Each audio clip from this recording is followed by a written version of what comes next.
स्वागत है आपका। आप देख रहे हैं क्रिकेट धमाका, आपके साथ मैं हूं ज्योत्सना पाटनी। आईपीएल में अभी की बड़ी खबर आपको बता दें, सनराइजर्स हैदराबाद ने रॉयल चैलेंजर्स बैंगलोर को 5 विकेट से हरा दिया है। हैदराबाद की इस जीत के साथ ही अब वो पॉइंट्स टैली में पहुंच गई है चौथे स्थान पर।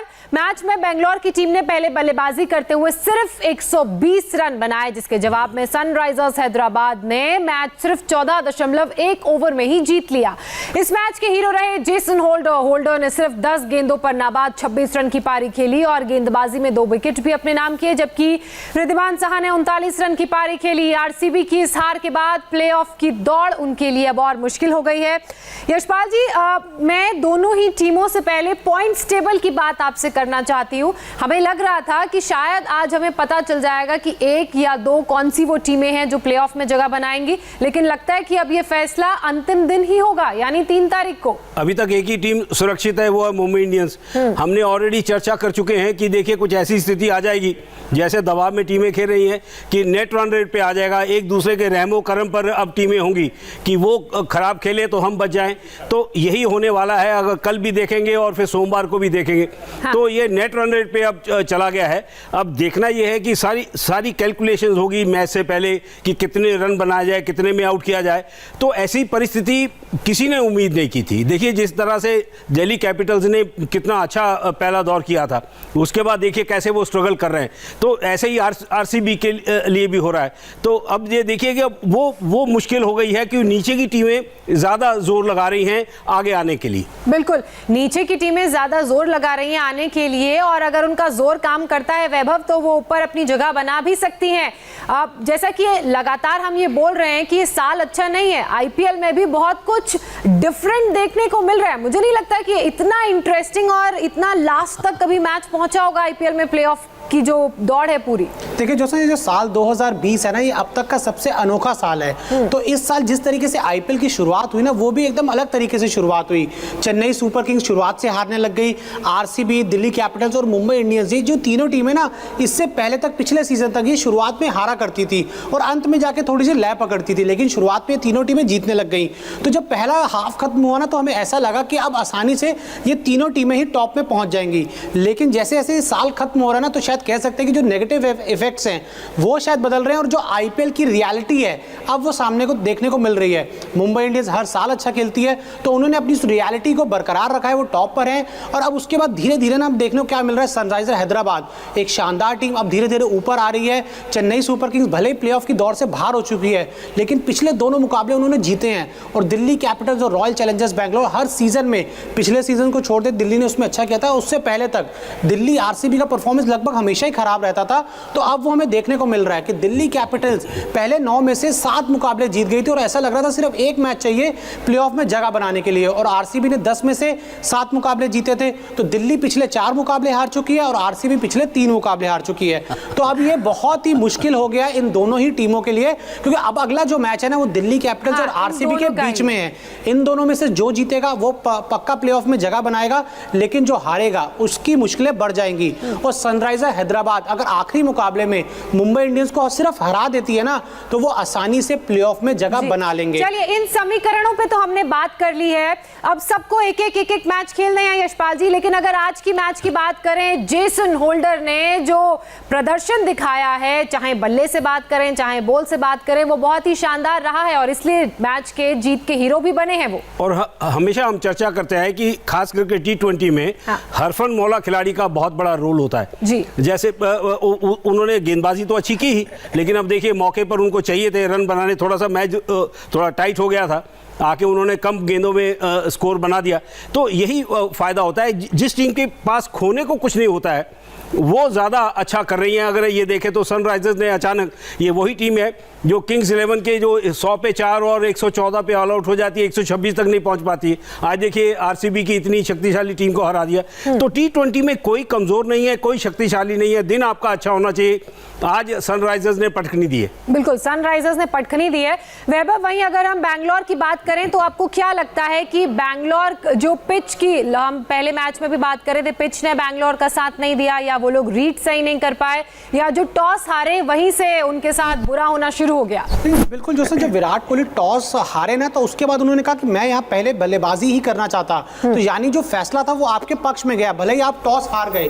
लेकिन फिर उसके बाद जिस तरीके की बल्लेबाजी की ना रॉयल चैलेंजर बैंगलोर के बल्लेबाजों ने, बिल्कुल भी समझ नहीं आया कि पहले देवदत्त पल्लिकल आउट हो गए, उसके बाद विराट कोहली भी, हम कह सकते हैं कि टॉप 5 बल्लेबाजों की दौड़ में तो शामिल है सबसे ज़्यादा रन बनाने के मामले में।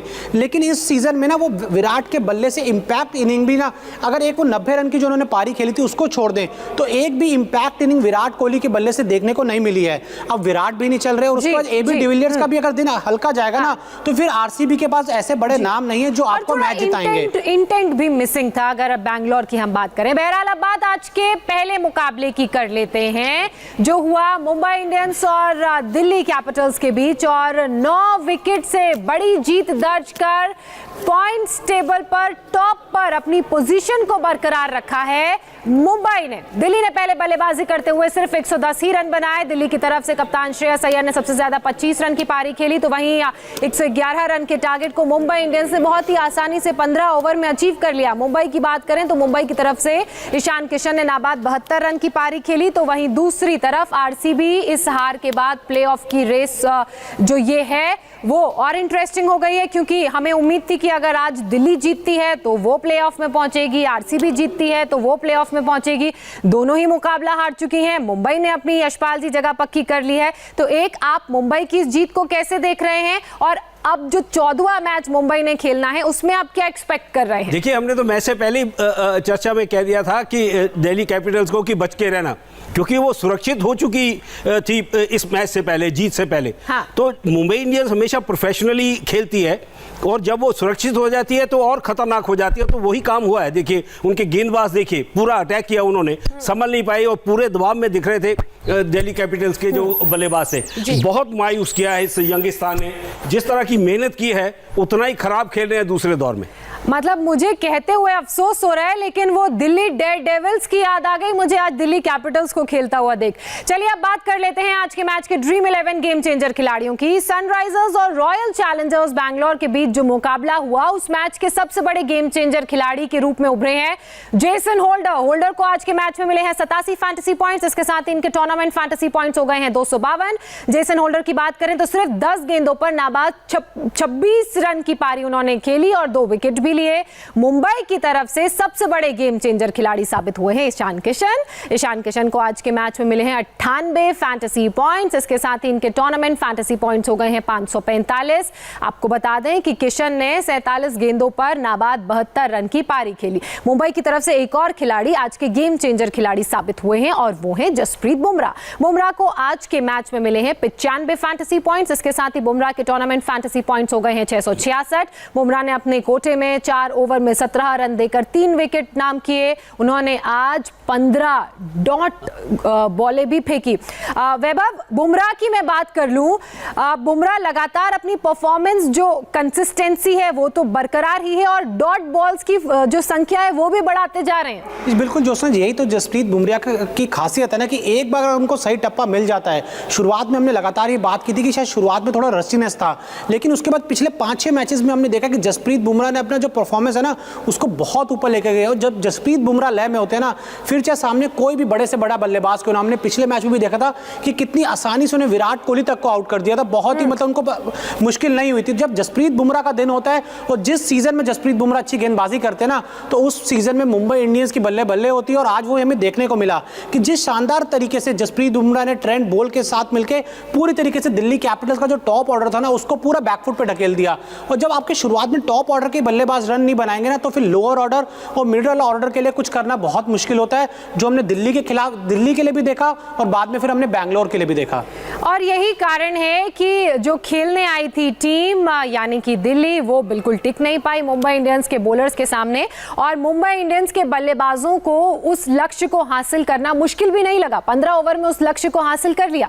ईशान किशन की अगर हम बात करें यशपाल जी, शॉर्ट में मैं आपसे जानना चाहूंगी कि ये खिलाड़ी जो एक्स फैक्टर भी था वो आज गेम चेंजर बन के उभरा है। देखिए बिल्कुल सही किया है। हम यही चर्चा में भी कहा था कि ये लगातार इसको करना चाहिए, ये अच्छी फॉर्म में है। हाँ। और चेंज करता यकीनन उसके ऊपर निगाह रखेंगे क्योंकि ये विकेट कीपर भी है, तो ये बहुत अच्छी, बहुत विश्वास के साथ उसने बल्लेबाजी किया। तो मुझे लगता है कि ऐसी अगर लगातार रहा तो ये यकीनन ये पाइपलाइन में होगा, चेंज करता हूँ बिल्कुल पाइपलाइन में होगा, और ये बात पूर्व सिलेक्टर कर रहे हैं। बहरहाल बहुत शुक्रिया यशपाल जी आपका। इंडिया टीवी की क्रिकेट पिच से वैभव आप जुड़े, आपका भी बहुत शुक्रिया। क्रिकेट धमाका में फिलहाल इतना ही।